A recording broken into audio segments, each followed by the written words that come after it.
Olá, caros alunos! Eu mais uma vez aqui com vocês para aprendermos mais de História. No capítulo 12, Regências, a Unidade Ameaçada, estaremos na nossa revisão. Na última aula falamos sobre as rebeliões que aconteceram nesse período. Dentre elas eu citei a Cabanagem, a Guerra dos Farrapos e a Revolta dos Malês. Quero frisar um pouquinho hoje sobre a Sabinada e a Balaiada. A Sabinada, ela acontece na Bahia, onde era grande a insatisfação política centralizadora do governo instalado lá no Rio de Janeiro, ou seja, o governo central do Brasil. E os principais motivos dessa insatisfação eram, primeiro, o envio obrigatório de rendas para o Rio de Janeiro. Segundo, a necessidade de fornecer soldados para lutar no Sul. Terceiro, e a prolongada crise de abastecimento que provocava aí a carestia e a fome da população brasileira. Em Salvador, por exemplo, o jornal Novo Diário da Bahia, do médico e jornalista republicano Francisco Sabino Vieira, o Dr. Sabino, intelectual e conhecedor das ideias iluministas que já incendiavam o mundo afora, era o principal porta-voz da oposição ao governo imperial ou regencial, melhor dizendo. E aí, em 7 de novembro de 1837, reagindo à notícia de que os baianos seriam convocados para lutar contra os farroupilhas, militares rebeldes tomaram aí o Forte de São Pedro, em São Paulo, obrigando o presidente da província a fugir da cidade.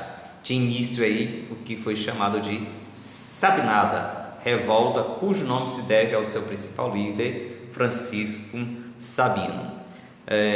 A Sabinada teve aí como proclamação da independência, os sabinos proclamaram a independência, mas logo declararam que ela duraria somente até a maioridade de Dom Pedro I, segundo, melhor dizendo, que quando seu pai renunciou tinha 5 anos de idade e ainda não estava apto para assumir a liderança no Brasil. Então a reação partiu do Recôncavo, onde os proprietários locais organizaram um governo paralelo na cidade de Cachoeira. A Bahia passou então a ter 2 governos, um na cidade de Cachoeira, controlado aí pelas forças legalistas, ou seja, as forças leais ao poder central, à regência, e outro em Salvador, comandado pelos sabinos, ou os revoltosos ou rebeldes desse movimento. Nós temos aqui uma imagem no slide anterior, que a imagem ao lado representa a Praça da Piedade, tendo no fundo aí o convento de Nossa Senhora da Piedade, em Salvador, produzida aí por J.M.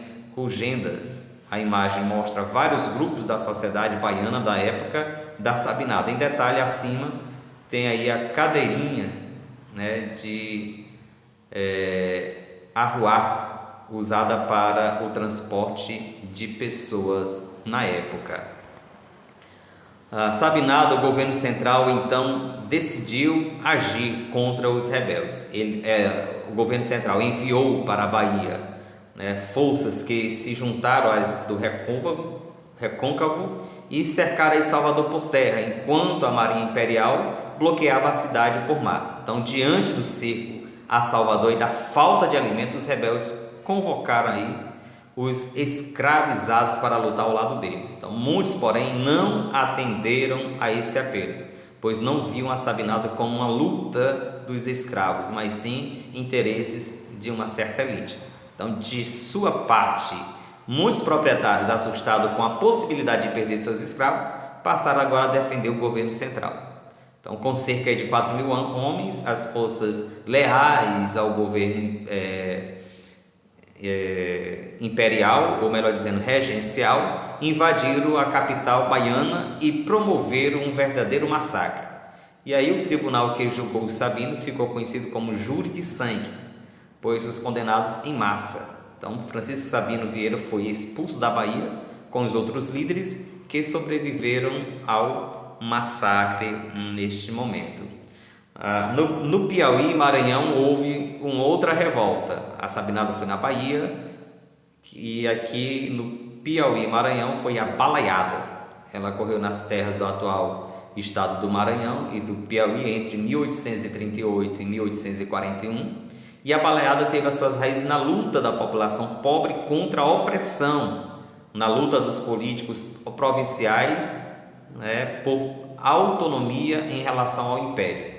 Também nos conflitos aqui por hegemonia na respectiva província e também nas dificuldades econômicas enfrentadas pelo Nordeste no período regencial.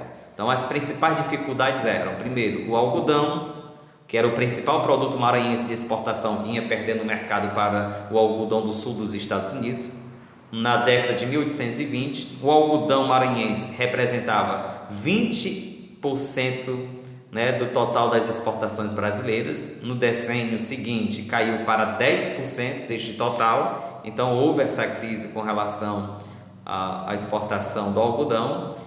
E, segundo, o controle do comércio local pelos portugueses e também do comércio exterior pelos ingleses. Esse controle limitava a concorrência, mantinha os preços dos alimentos elevados e prejudicava aí as manufaturas locais. E terceiro motivo foi a sobrecarga dos escravizados.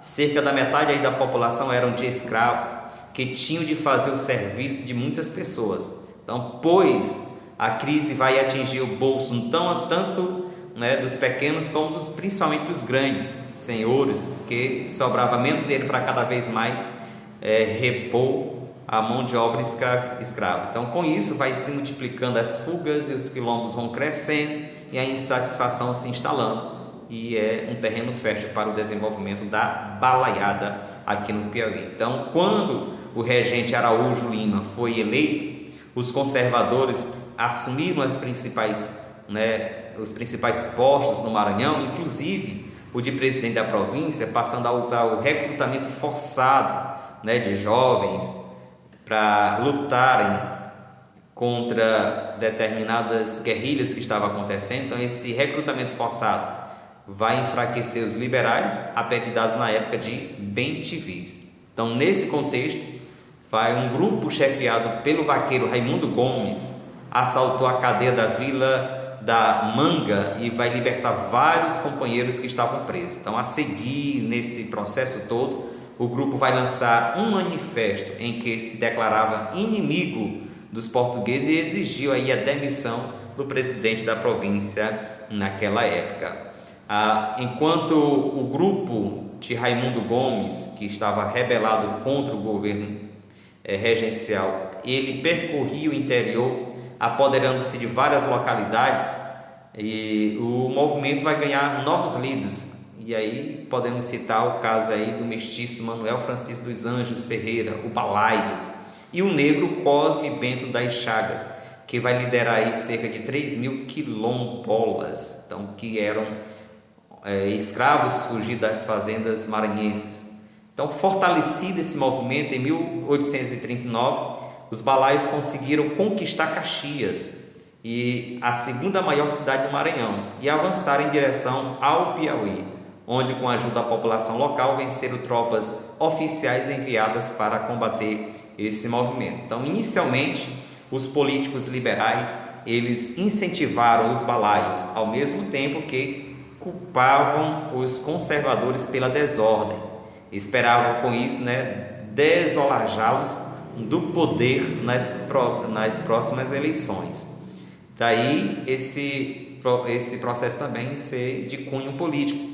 Mas quando viram que a capital maranhense seria invadida pelos balaios, os liberais logo se juntaram com os conservadores para pedir reforço do governo imperial, do governo central, para lutar contra esses rebeldes. Então, o governo vai enviar para o Maranhão cerca de 8.000 soldados, homens, sob o comando de Luiz Alves de Lima e Silva, o famoso Duque de Caxias, e a repressão ao movimento efetuou torturas, prisões e milhares de execuções sem direito qualquer à defesa. Então, calcula-se que nessa época 11.000 balaios tenham sido mortos em combate com as tropas imperiais. Quanto aos líderes, Manuel Francisco dos Anjos, ele morreu lutando. Raimundo Gomes foi expulso do Maranhão e Cosme Bento das Chagas acabou preso e enforcado em praça pública para servir de exemplo aos que ousassem desafiar as elites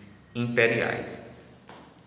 Aqui nós temos um monumento memorial aí da Balaiada em Caxias, aqui no Maranhão, que é uma foto de 2014 e a fachada aí desse memorial. E à esquerda, no jardim do memorial, vê-se a estátua do vaqueiro Raimundo Gomes. Então perceba aí que há essa memória aos balaios aqui no Nordeste. Assistamos esse vídeo, já iremos discutir algumas questões. No próximo domingo, 18 de maio, é comemorado o Dia Internacional do Museu. E aqui no Repórter Brasil, você vai conhecer agora um Museu do Maranhão que conta de uma forma diferente a história de uma das mais sangrentas revoltas do Brasil imperial. É a Balaiada, vista pelo olhar dos excluídos. O município de Caxias, a 368 quilômetros de São Luís, foi cenário de uma das mais sangrentas insurreições no Brasil, a Revolta da Balaiada. O episódio histórico aconteceu entre 1838 e 1840 e deixou como saldo mais de 10 mil mortos, a maioria escravos, camponeses e brancos pobres, os balaios como eram chamados. Em comum, a revolta contra a opressão que sofriam dos ricos. O Memorial da Balaiada foi erguido em meio às ruínas do quartel onde foram alojadas as tropas de Luiz Alves Lima e Silva, o Duque de Caxias, patrono do Exército Brasileiro. Herói aos olhos da história oficial, seu busto ladeado de canhões em frente ao memorial se contrapõe às estátuas dos líderes da insurreição, para mostrar que a história pode ser contada através do olhar dos excluídos. O memorial, ele é um espaço que foi construído há 10 anos atrás. Ele vai fazer aniversário neste ano, em dezembro, e tem sido um espaço de descobertas pelos estudantes, pelos visitantes, por inúmeros turistas que aqui adentram, para conhecer realmente esse capítulo da história do Maranhão e de Caxias especialmente, que tem marcado o ideal de liberdade. De grupos sociais que se levantam de uma massa popular composta por sertanejos, vaqueiros, mestiços, escravos e brancos pobres, que vão lutar por um ideal de liberdade realmente em combate à opressão. E o Memorial da Balaiada, ele tem sido esse espaço de disseminação do olhar dos vencidos, mas como pessoas, como heróis, e não de vencidos derrotados, porque os balaios para nós são os grandes heróis. Manuel Francisco dos Anjos Ferreira, o Balaio, Raimundo Gomes Vieira, o Cara Preta, Cosme Bento das Chagas, o líder negro, e Cosme Bento dos Santos, o negro Cosme, cuja estátua passa hoje por restauração, foram os principais líderes da revolta. Juntos, eles desafiaram o exército e lutaram pelo ideal de liberdade. No acervo, mais de 350 peças, resultado de buscas arqueológicas, recontam uma parte importante de nossa história.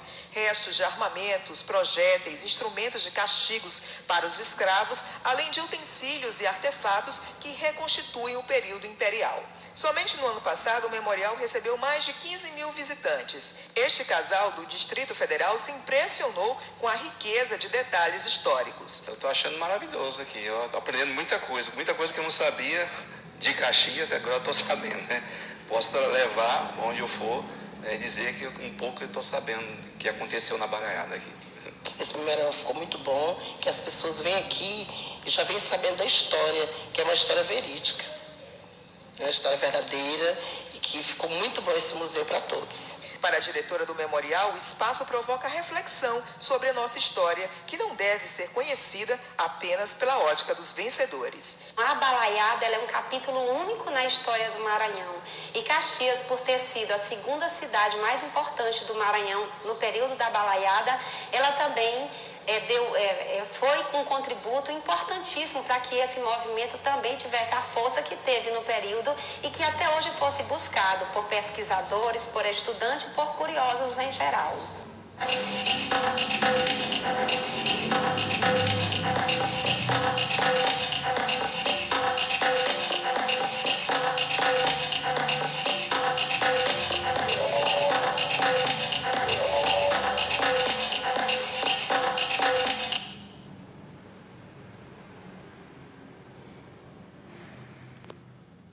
Muito bem, vamos discutir algumas questões aqui. Observe a imagem abaixo.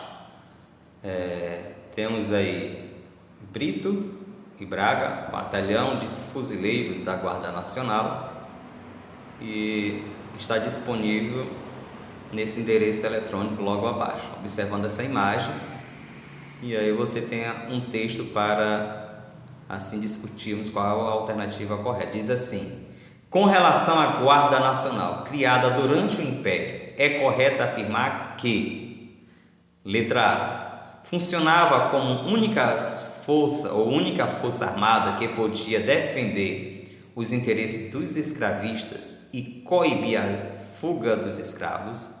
Letra B, objetivava o controle da corte e da burocracia imperial, alvos frequentes de manifestações populares de descontentamentos. Letra C, tinha por finalidade a garantia da segurança e da ordem, defendendo a Constituição, a obediência às leis e a integridade do Império. E letra D, atuava na defesa das fronteiras externas brasileiras, impedindo a expansão dos países platinos em direção ao território brasileiro. Respondam.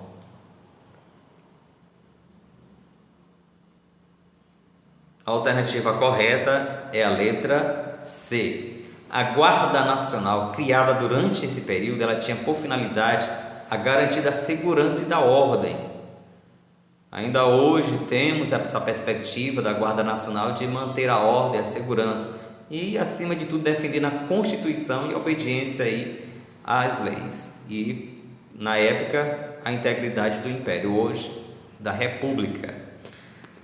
A segunda questão: durante a regência de Araújo Lima, foram criadas algumas instituições políticas culturais com o objetivo de produzir uma história da nação, que conferisse aos brasileiros um sentimento de pertencimento e de nacionalidade, e assim de auxiliar na centralização e fortalecimento do Estado. Então, uma dessas instituições foi: letra A, a Guarda Nacional. Letra B, o Instituto Histórico e Geográfico Brasileiro. Letra C, a Academia Imperial de Belas Artes. Letra D, a Sociedade Auxiliadora da Indústria Nacional. E letra E, a Academia Brasileira de Letras. Responda.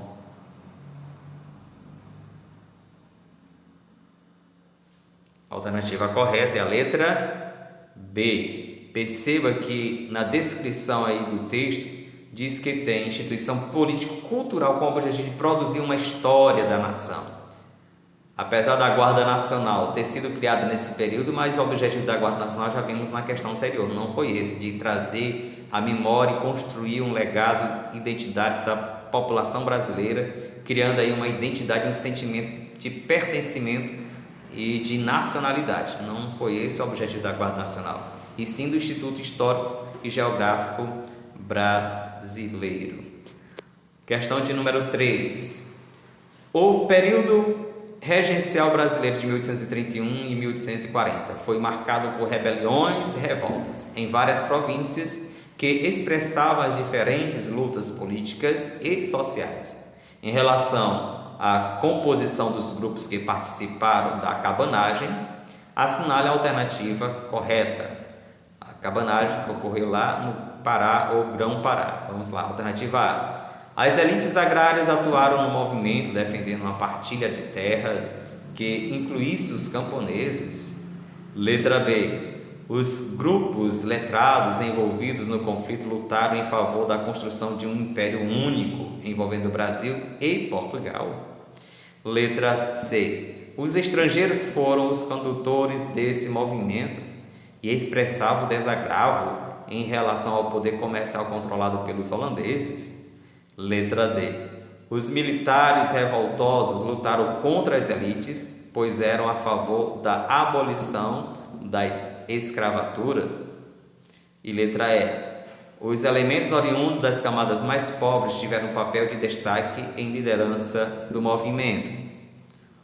Qual a alternativa correta? Muito fácil essa. Alternativa, a Letra E, os elementos oriundos das camadas mais pobres tiveram um papel de destaque na liderança do movimento. As outras questões, obviamente, você percebeu, né, que estava completamente errada. A quarta questão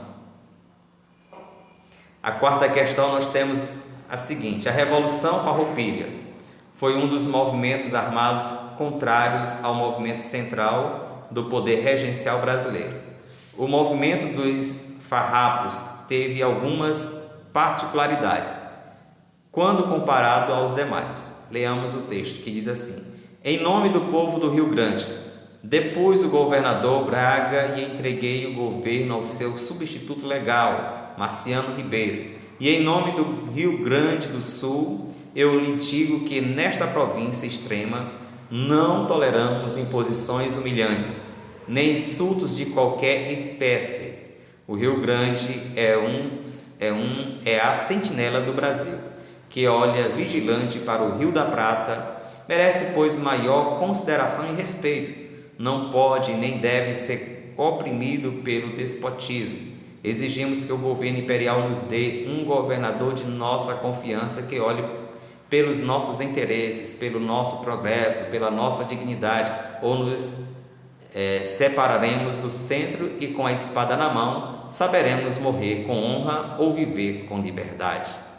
Então, entre os motivos da Revolução Farroupilha, podemos citar, vamos lá, letra A, o desejo rio-grandense de maior autonomia política e econômica da província frente ao poder imperial sediado no Rio de Janeiro, a incorporação ao território brasileiro, província cisplatina que passou a concorrer com os gaúchos pelo controle do mercado interno de charque, letra C, a dificuldade de controle e vigilância da fronteira sul do império que representava a constante ameaça de invasão espanhola e platina, letra D, a proteção do charque rio-grandense pela corte evitando a concorrência do charque estrangeiro e garantindo os baixos preços dos produtos locais, letra E, a destruição das lavouras gaúchas pelas guerras de independência da região do Prata e a decorrente resolução ou redução da produção agrícola do sul do Brasil.